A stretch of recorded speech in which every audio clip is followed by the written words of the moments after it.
When I teach, and one of the first questions I've asked my class is how many of you have either a family member or a friend who has a problem with alcohol or other drugs. And what I find is that the majority of hands will go up. And I don't think people realize how prevalent this is in terms of a social problem. All children in our society learn about alcohol very early. The billboards that are everywhere, the alcohol that is frequently on display in the convenience stores, the movies that they go to see, and so on. So you learn that behavior. You learn that it's an acceptable part of our culture. What they often don't learn from those interactions are that there are some very serious consequences.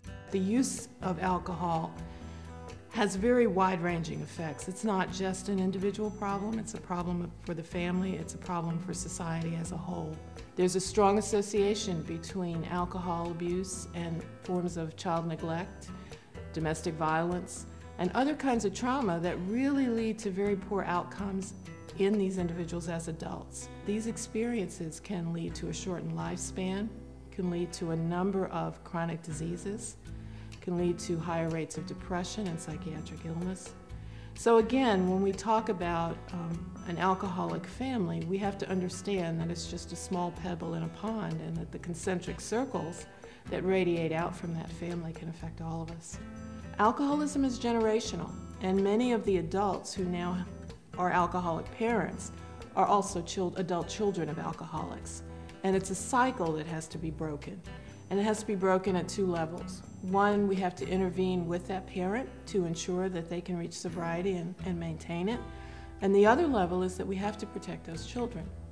And even if the parent is not ready for recovery, those children still have a right to a healthy life. They still have a right to emotional well-being, and it is our responsibility to provide that kind of protection and support. There's no single law that we can pass that'll make it all go away. There is no single intervention that we can implement that will heal everybody and make them whole.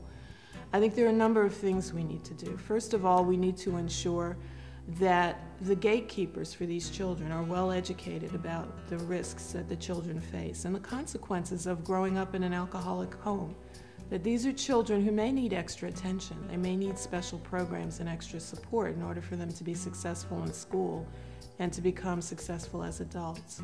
As we look at alcoholism and children of alcoholics and all of the issues that we've talked about today as societal issues, then we have to take responsibility to change the culture, because I think in our larger culture we're a bit too permissive in terms of what we allow under the influence of alcohol and our acceptance level of some of the things that are really quite dangerous to others.